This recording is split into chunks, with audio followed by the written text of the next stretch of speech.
Welcome to the Real Life Buyer podcast. In this podcast, you will hear interviews with business owners, entrepreneurs, thought leaders, authors, and technical specialists in their field. These professionals will hasten your development, accelerate your career, and broaden your business know-how. Now, introducing your host, Dave Barr, interviewing with a purchasing twist. Hello and welcome to The Real Life Buyer. In this episode, I am pleased to introduce Harry Spaight. Harry became the founder of Selling with Dignity in January 2021, and in the November of the same year, he launched and continues to host the podcast Sales Made Easy. Harry resides at West Palm Beach, Miami, and wears many additional hats. These include being a highlight sales coach, a director of sales at HGI Technologies, an author, a speaker, a mentor, and a volunteer for SCORE.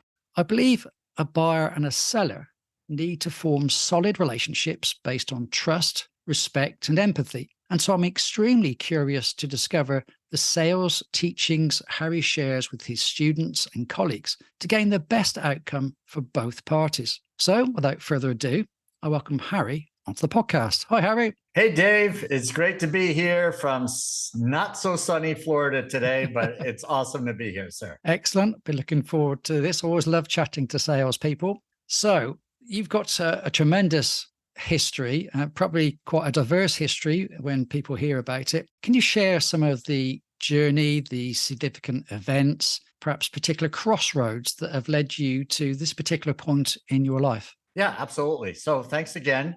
My journey to where I am today started really in the mission field. So my wife and I served as missionaries for helping others learn to read and so forth, spent a couple of years in the Dominican Republic. We left that lifestyle and we wanted to raise a family. So I got involved in sales. I took my communication skills, if you will, and I applied them to sales. It was not so easy to make that transition because I realized things about quota and there's pressure. I didn't understand what a boiler room was for making phone calls. So I had to learn all these cool things about selling in a corporate environment with quotas and responsibility and so forth. But then after failing for a number of months, seeming like there was no hope for me, the switch was turned. I learned to sell coming from a place of service by being myself, which is really applying all the stuff I learned in the mission field. And this awesome book I'll hold up, The Greatest Salesman in the World from Og Mandino. And I lived by that book for the first year anyway. And after 20 plus years of selling, leading sales teams, becoming a VP of sales for a Fortune 500 company, I decided to write a book right during the whole COVID thing to help people who are not great at sales, who are not pushy, who wanted to be better and grow a business. And I said, you know what, I can help those people. So that's what I did. How's that? Fast enough? Short enough? Cool. Okay. That's cool. And it's quite, as you say, a transition from being a missionary. You're all there to help people, support people, guide people. You have lots of empathy with those people. And people don't necessarily put those words or use those words, should we say, when we discuss a sales person. So that's quite a transition. So you spent 10 years or so, a decade well, you were a couple of years in the Dominican Republic, if I remember rightly. Lovely place to be, quite a nice holiday destination. So I don't mind going there myself. But so when you made this transition, you obviously, from what you've said, found it quite tough. So how did you go about applying the principles of putting others first, developing trust, and being a genuine listener into creating a successful and authentic sales approach? Yeah, so the mission field was a number of years, and we got to go to places like St. Petersburg, Russia, and Germany. And so one of the things where we were in countries that did not necessarily speak English. Some people spoke a little bit of English, but we really had to really focus on the listening. So it became natural is that when people were speaking, in broken English, or we're trying to speak in broken Spanish, that the listening was a huge factor. So I just assumed that everyone in sales was a good listener. I mean, because I sold pretty much alone, but I mean, I had a team and some characteristics, but I led the sale.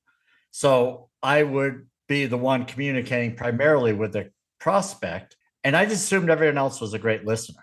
But what I learned over the years as I got into sales leadership is like, didn't you just hear what the prospect said? Did you hear what the client? I kept asking these questions. What did you pick up? And people were telling me things that were just really at the surface. There was so much more that was said by not what was between the lines, so to speak, what the body language was. And those are the things that I just brought with me into sales, and I could really relate to people. That relatability, I believe, is what led to my success. It was not because I had this tremendous business acumen. I didn't have it. I did not really know the technology that I was selling. I was learning, but I was by far short of being an expert. There are people far more advanced than I was that were my competitors, but I kept winning these deals, these really significant deals. And I believe it was really that relationship, that communication, understanding what people wanted, and then delivering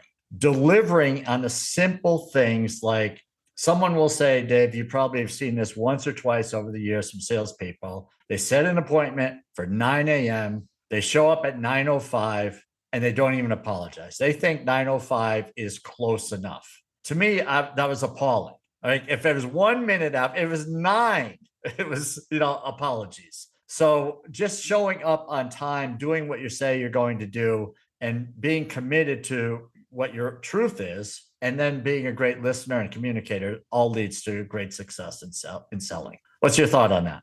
Absolutely agree. I do hate it when people don't turn up. They don't have the courtesy of ringing in advance, say, hey, I'm stuck in traffic, or whatever the case may be. It's okay, I'm 5-10 minutes late. That is just common courtesy, because they don't know what you've got planned after the meeting. The other thing I find frustrating is the lack of preparation of salespeople before a meeting. So the amount of times I've met with people who really don't know anything about me, not taking the time perhaps even to look me up on LinkedIn as an example, so to know perhaps some background. So I think it's always good to know the person you're speaking to, and to take some time to understand what the company I'm representing does, for me is pretty poor. You just come in, as you mentioned, to pitch, to sell what you have, completely disregarding anything that I may need or want or be searching for. So I totally agree with what you've said.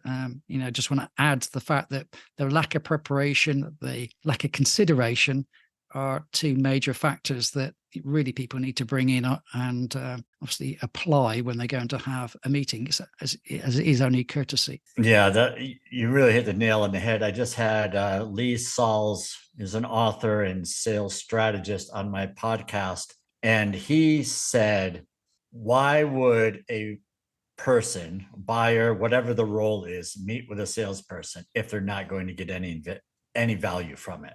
If it's just a pitch, why would they meet? If they don't want to be pitched, if they're not in the market for something, someone in sales needs to think of how they are going to provide value so that the person can invest in that time.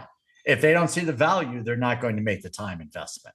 Yeah. Simple as that. Absolutely. Now, you touched on a couple of other, should we say, traits that people perceive, and that isn't always the case, but you tend to think of salespeople as, I think you used the word pushy, maybe even self-serving. So you are now training people to obviously represent your company or your company's interests. How do you help them to overcome that kind of stigma, that expectation that buyers have, so that they kind of adapt and adopt a more empathetic and customer-centric approach when they're going about their selling techniques? Yeah, it's really to the point where buyers are so inundated with sellers, whether it be on LinkedIn, like you mentioned, we all get DM'd.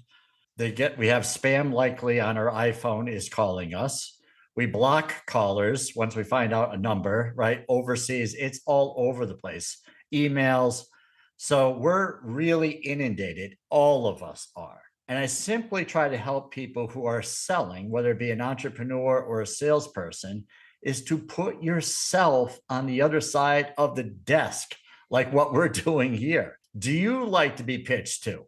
And I've yet to find someone say, yes, I love to be pitched to.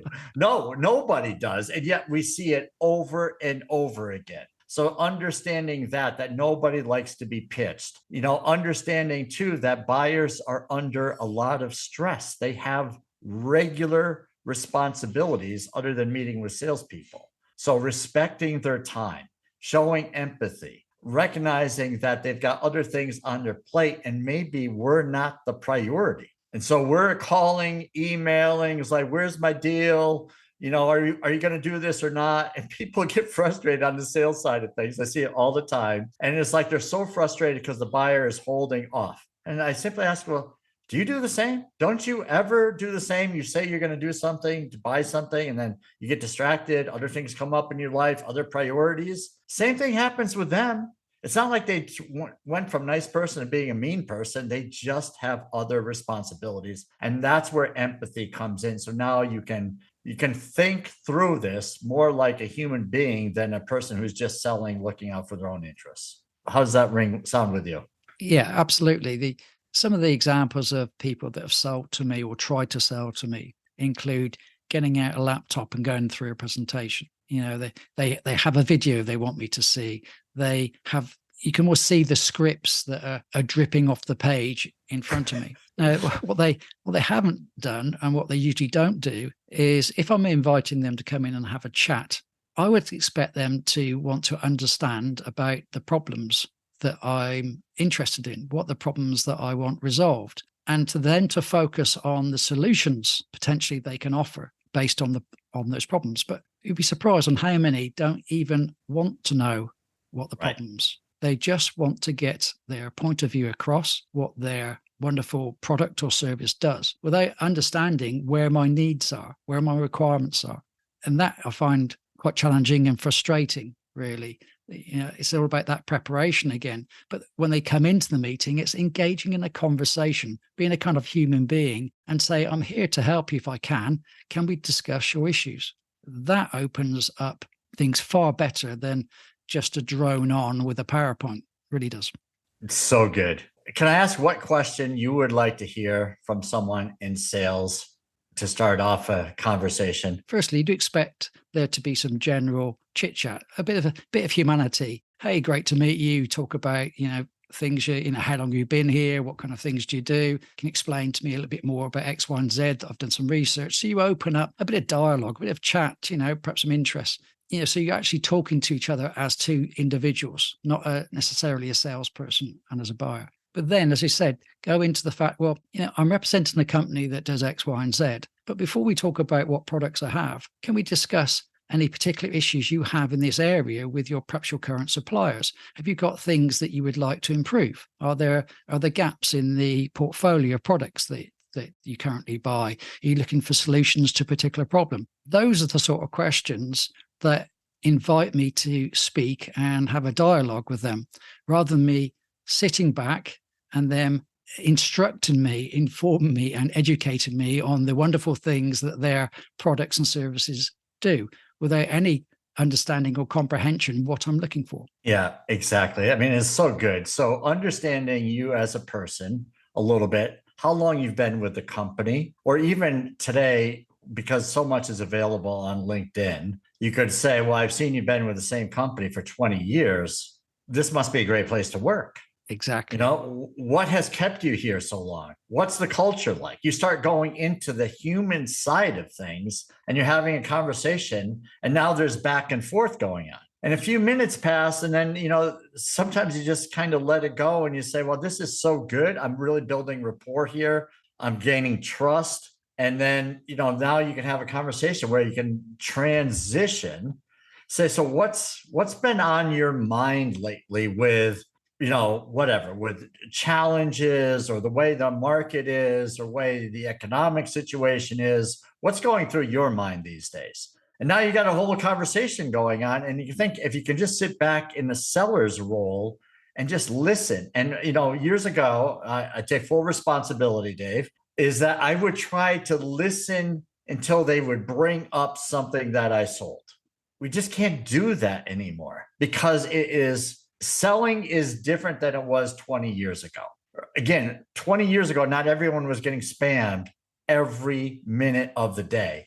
people actually could look at salespeople and say things like, so what's new out there? They're not doing that anymore, really. Yeah. So just having that conversation and seeing where it takes you, and recognize that not everything needs to happen in one conversation. Yeah. And I think that's a huge mistake that people make, whether you're new in sales or you've been in it forever. You try to bring from understanding what the prospect's challenges are into a presentation. Right. So let's transition. So the reason I'm here is I've got these 30 slides and a video for you to watch. It's like, how does that transition? Yeah. Understand what the person's challenges are. And then if you run out of time, you say, this has been great. I've learned a lot about you. I've got some ideas I'm mulling over. How about we set up another conversation a couple of weeks from today? How does that sound? Yeah. How does that look for you? Right. And so now it's people versus scripts and pressure and weirdness, sliminess. Absolutely. As you say, you're empathizing, you're understanding the problems, and hopefully you can find a way to create value to help me solve my problem. And once you're helping me solve my problem, then obviously, well, this is a guy that's taking the time to help me to serve my company. I'm going to be quite interested in seeing what other things he can do to help me to open the door a little bit more. Now, I'm possibly going to ask, well, what other products do you sell?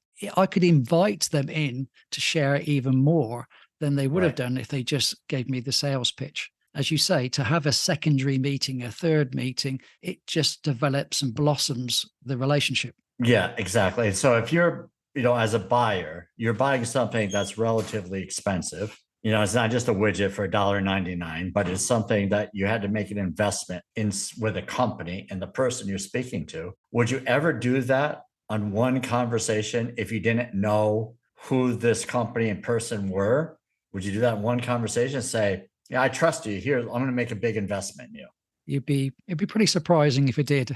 Yeah, I right. think Unless your name was like Jobs and you had a company like Apple behind you, but that rarely, if ever, happens. Yeah, it's impossible, really. Certainly of any significant value. If you're buying some basic widget and you have an immediate demand and you need it served straight away, then possibly, but otherwise certainly not. Yeah, right. I need some napkins for the dining room or something. That's one thing, but exactly. It's Christmas Eve and you're in trouble. You need to buy something quick. Brilliant. Exactly. So what we've talked about is obviously what our class as a meaningful exchange, where you're sharing ideas, you're developing the relationship, and hopefully you're trying to make some positive impressions on both sides. So the buyer lets the seller in, and the seller is hopefully helping there to be some solutions on the table for future development and dialogue. So that's really great. I'm glad we're quite aligned there. From an example point of view, I'd love to hear stories and to hear when applying those principles and techniques are so successful. Could you sort of roll back in your memory and pick a couple of examples where perhaps you've been made aware of a really tough client and you never sell to them, or whatever the case may be, but you've gone in and you've transformed the opportunity into something that's real? Have you got any examples of how you did that and what the consequences of that were? Oh, yeah, there's a few of those situations.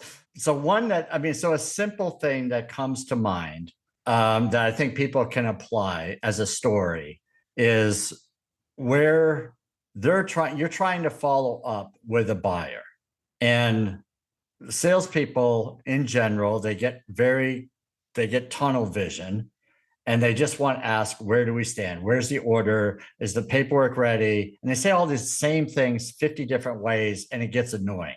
So what I've done over the years is I've learned that buyers are pretty smart, and they know why we're getting in touch with them. We don't even need to ask all they need to do is see us, see our number or our name on the phone. They know why we're calling.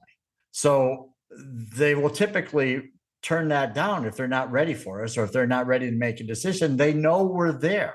So what I've suggested to people over the years is surprise the buyer and tell them you have something for them, that you were thinking of them because you were thinking of them, and then share something that's beneficial for them that's completely unrelated to the sale. And what will happen is they will frequently hear, I've been meaning to get back to you. You've been on my plate. This is on my plate. Right. And then you're sending me this newsletter or this community event or something that's completely unrelated. Buyers still make the connection. And that has happened on numerous occasions where sales reps get frustrated. Buyers just disappear. They surprise them with something that's unrelated, and then they get the sale, which is really fun to watch. It's just human psychology, I think. Yeah. Yeah. I think another good thing that I find quite positive is when a salesperson calls me with no particular purpose in mind other than just to make contact. How are things going? Are you happy with the service that we're providing? Is there any problems in the accounts? Ask questions around to make sure that they and their company are serving you well. Or maybe it's just a touch base as an individual saying, thanks very much for the business. Love to know how things are going. How are things going well with you? How's the wife, or whatever the case may be, just to keep that personal engagement. So you just remind me, I used to make calls like that on Friday afternoon. So Friday afternoon, everyone in the world of sales is pretty much checked out mentally.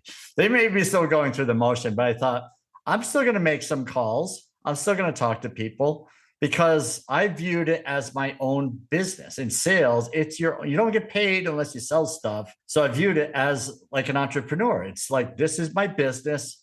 I have to work and bring in results. So I would call people on Friday afternoon and ask them, small talk, right? How's everything going? I just want to make sure everything's going well.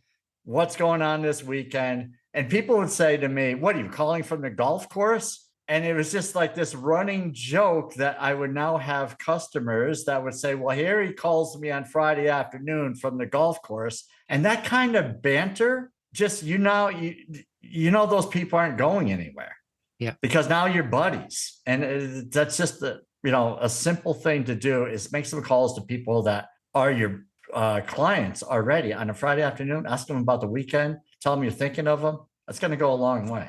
Absolutely. Absolutely.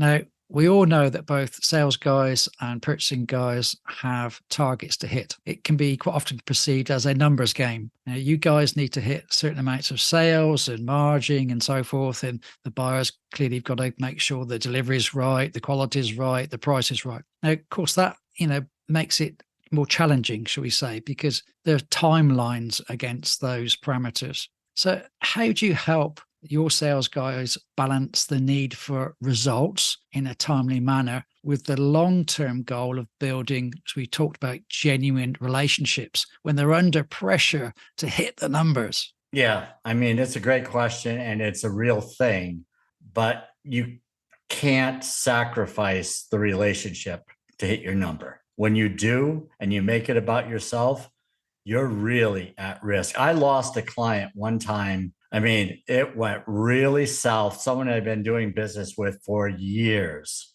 And I had a partner involved. It was a big deal, several $100,000. I had this partner involved, and they wanted to push for the deal to happen before the end of the year. I actually told the customer, I said, look, I can't stop this train. It is so far over my head. So many people were involved in this from senior positions that they wanted to really do whatever they can to get this delivery for this pretty significant deal. Customer just said, well, we'll take care of it from here. We're still good, right? Because that was what I was concerned about. But even still, it was just, I brought in the monster.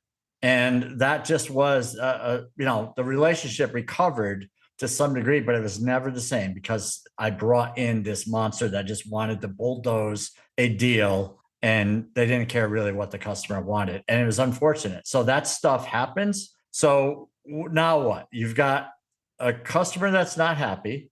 They did not take delivery.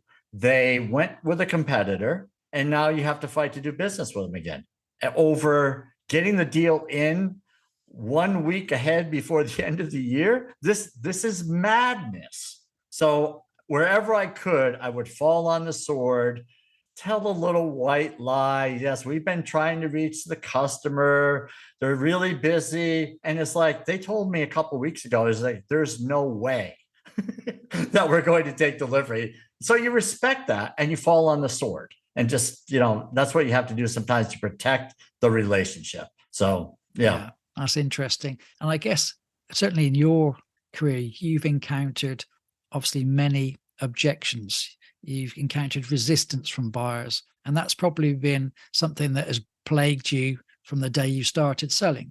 I'm curious to see how you help your students, the people that you work with, navigate some of those objections while still maintaining the trust and rapport with the client.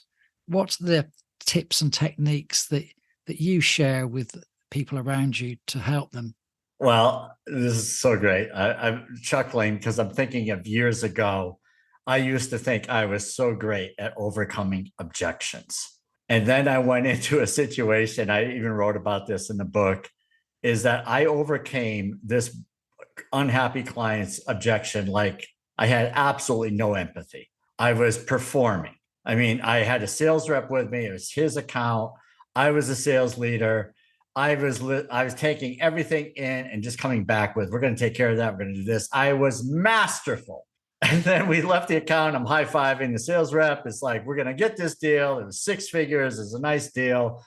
And then he gets a call from the customer and says, I don't like that guy that you brought in. So that's when I realized it's like, oh, I guess I need to look in the mirror. I didn't look in the mirror right away because I blamed the customer for being a jerk. I think something along those lines.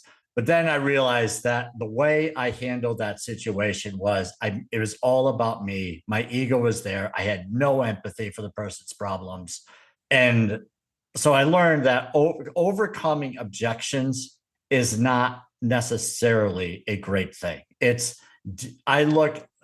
when I wrote about it in the book, I removed the word objection and just said, these are concerns. And when you look at it as buyer's concerns, you now have a more empathetic way of looking at it versus I need to overcome this so that they take the sale, right? So someone might say something along the lines like, this looks really good, but you're considerably more than the competition. And we're going to have to go a different direction or whatever that is. Well, our first reaction is, oh no, I've got to overcome that. What if I drop my price? Maybe if I drop my price, I'll get this. If I drop my price, will I get the business? And instead of doing that, dig deeper. Say, I understand, right? I've been there. I've shopped before as well. And I want a great product with great service and a great price. And I can relate. Can you talk to me a little bit more about what you're seeing? And sometimes they will tell you exactly what you need to do to sell. But if you immediately come back like you didn't even hear what they said, you went into panic mode. I mean, you may get the business, but I just think there's a better way. Yep. Thoughts on that? Is that crazy or what? Absolutely not crazy. I'm curious about one area, and we haven't touched on one area though, and that's technology, emerging platforms, emerging opportunities to sell.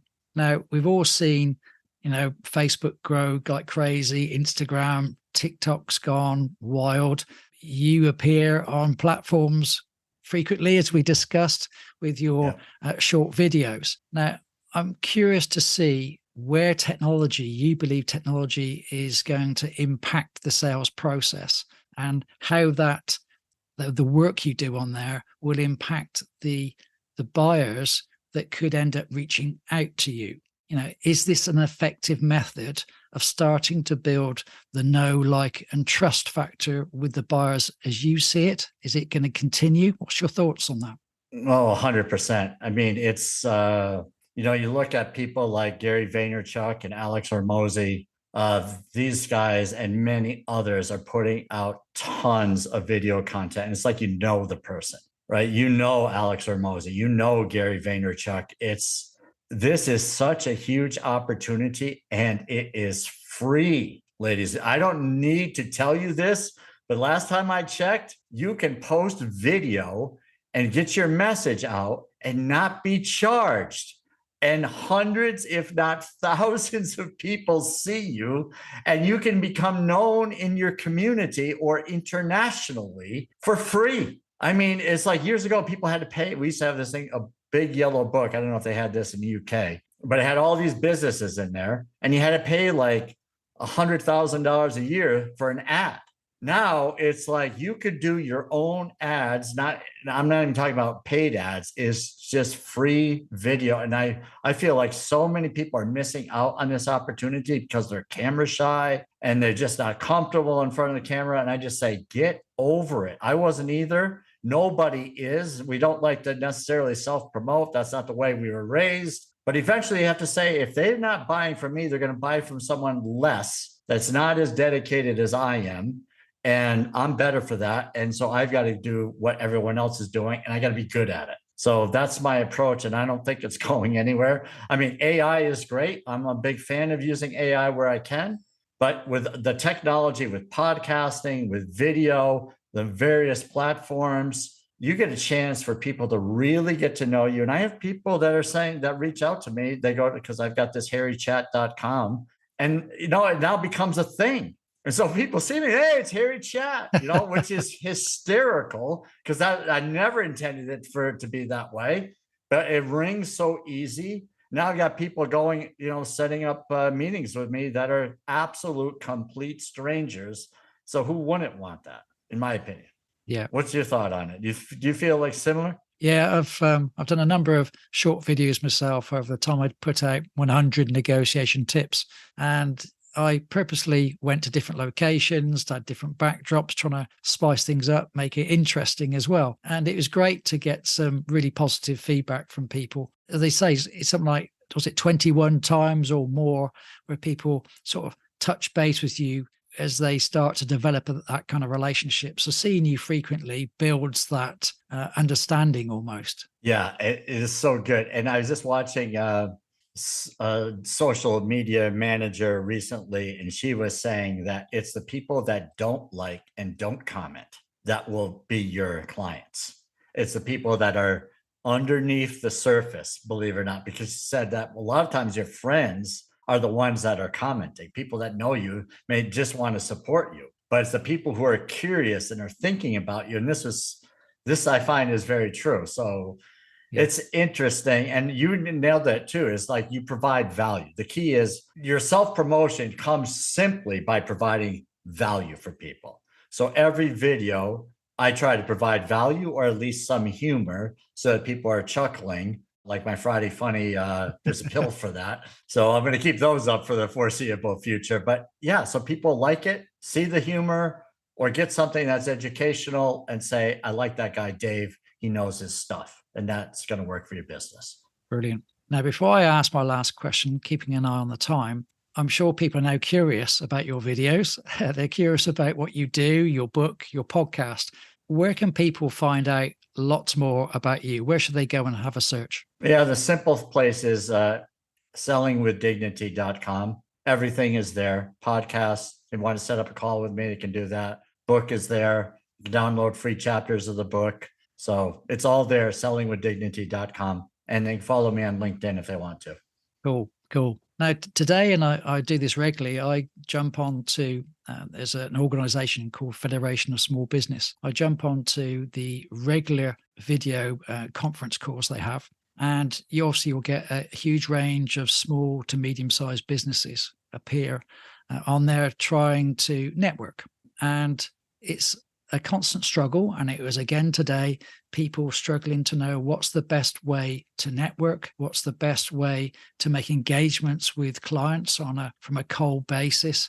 You know, they're trying to build their business, but they're uncomfortable with selling in the way they think it. So if you've got a bunch of small to medium-sized business owners that are struggling with their sales, struggling, how to move things forward, what kind of advice would you give them? What top tips would you give them to help them to transition and feel more comfortable about the selling process? Really simply, if everyone who is listening likes to go out for fine dining, Think of the server in the restaurant.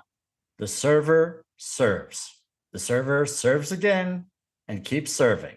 That's what you need to do in sales. And if you look at it as the server and you just keep serving your people, find your ideal client profile, hang out with those people, find out what they need, serve them. And sometimes in the beginning, you're going to get frustrated because you feel like you're serving a lot, but that's how you're going to grow a business if you don't want to be the, I want to close people today type salesperson, which I'm not. I'm in for the long haul. So servant mindset and connect people. So find out what people need. And if you can't solve the problem, find somebody that can. And then you're building relationship now with two people and you're going to grow your business that way. But yeah, that's a very common problem, is that people think that selling is always talking about themselves and it's gross and they don't feel like they want to do it. Just look at it as serving.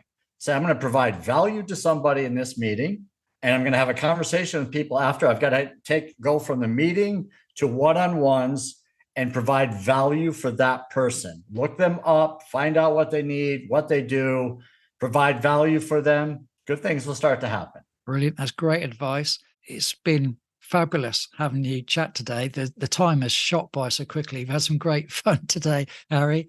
I obviously encourage everybody who's listening now to have a look at your profile, go and follow some of your work, listen to your podcast, obviously, and go and buy your book. There's some fabulous information you share with everybody there, Harry, and I certainly really appreciate it, and I'm recommending people to follow you and hopefully help them to get their business more successful. So thanks very much for today. It's been a blast, Dave. I appreciate you, and thanks for having me on your show. Great stuff.